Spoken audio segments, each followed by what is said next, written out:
तो एक बार फिर से देख लीजिए, मैंने क्या पता आप लोगों को गलत बता दिया हो। तो ई बिजनेस आपको पता होना चाहिए कि ई कॉमर्स कहा जाता है, और ट्रेडिशनल बिजनेस जो वही पुराने वाला आप लोग बिजनेस करते थे पहले, आमने सामने वाला, उसको ही ट्रेडिशनल बिजनेस कहा जाता था। तो आमने सामने वाले में जैसे चोरियाँ होती थी वैसे ही ई बिजनेस में होती हैं, उसके बारे में हम लोग जानेंगे। तो आप लोग देख सकते हैं, जो जो मैंने लाइनें अंडरलाइन किया आप लोगों को इन लाइनों को देखना है। एक लिखा हुआ है आपका स्टीलिंग ऑफ बिजनेस सीक्रेट्स। तो कोई राज बिजनेस का कोई चोरी कर लेते थे, जैसे पहले भी कर लेते थे और अभी की तो बात ही छोड़िए। तो security and privacy are very essential in e business similar to traditional business. तो जिस तरह से ट्रेडिशनल बिजनेस में चोरियाँ होती थी, उसी तरह ही सिक्योरिटी एंड प्राइवेसी की भी यहाँ भी ज़रूरत पड़ती है ना। पहले जहाँ पे पहले आप चौकीदार रख लेते थे अपनी दुकान के पास, तो अभी भी आप लोगों को वैसा ही ई बिजनेस में भी एक चौकीदार चाहिए होता है आप लोगों की, जो रक्षा करे इन सब चीज़ों से, चोरी डकैतियों से ना। आशा करता हूँ आप लोगों को यहाँ तक क्लियर होगा। तो आप इस लाइन को देखिए, जैसे ट्रेडिशनल बिजनेस में चोर चोरी करने आते थे, वैसे ही ई बिजनेस में वायरस चोरी करने आते हैं। हाँ, वायरस को ही बनाया जाता है चोरी के लिए।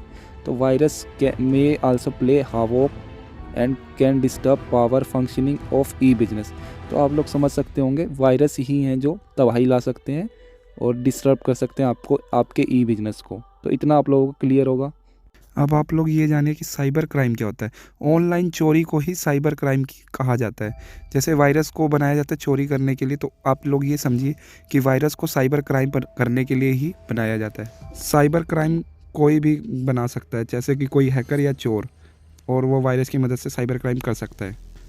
तो वायरस नाम की कोई चीज़ होती है या उससे साइबर क्राइम करवाया जाता है, ये सब पता कैसे चला? पहली बार तो किसी को पता चला होगा, तभी तो ये बात आई होगी कि हाँ, साइबर क्राइम भी होता है या ऑनलाइन भी चोरी होती है।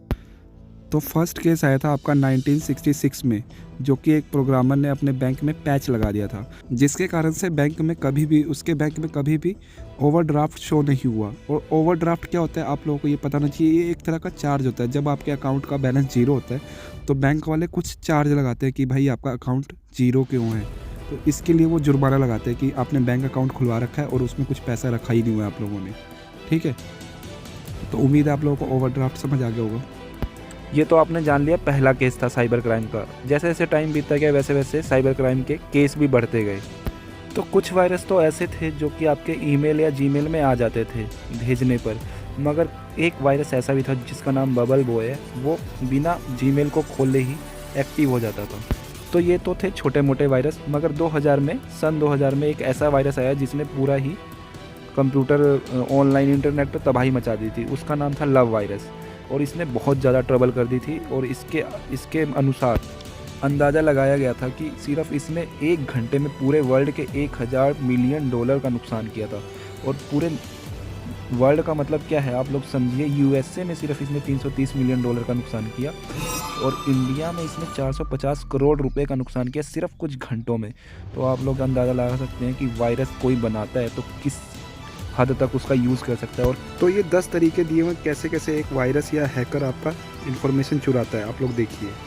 तो इसके अंदर आपको 10 सीक्रेट दिख रहे होंगे। ये छोटे छोटे सीक्रेट हैं दोस्तों, जो किसी आम आदमी के हो सकते हैं। जैसे कि क्रेडिट कार्ड का नंबर, मान के चलिए वो क्रेडिट कार्ड नंबर किसी बहुत बड़े बैंक का है, और आप फिर सोचिए कि वो वायरस ने क्या कमाल कर दिया। उस हैकर ने जो वायरस बनाया हुआ है, उसका वायरस बनाना सफल हो गया ना। वो चोरी बहुत बड़े बैंक की भी कर सकते हैं। तो आप लोगों को याद क्या करना है, कंप्यूटर वायरसेस कितने तरह के होते हैं और कितने प्रकार के होते हैं ना। आप लोगों को सिंपल सा चार्ट बनाना है और ये 7 तरह के वायरस के नाम लिख लेने हैं।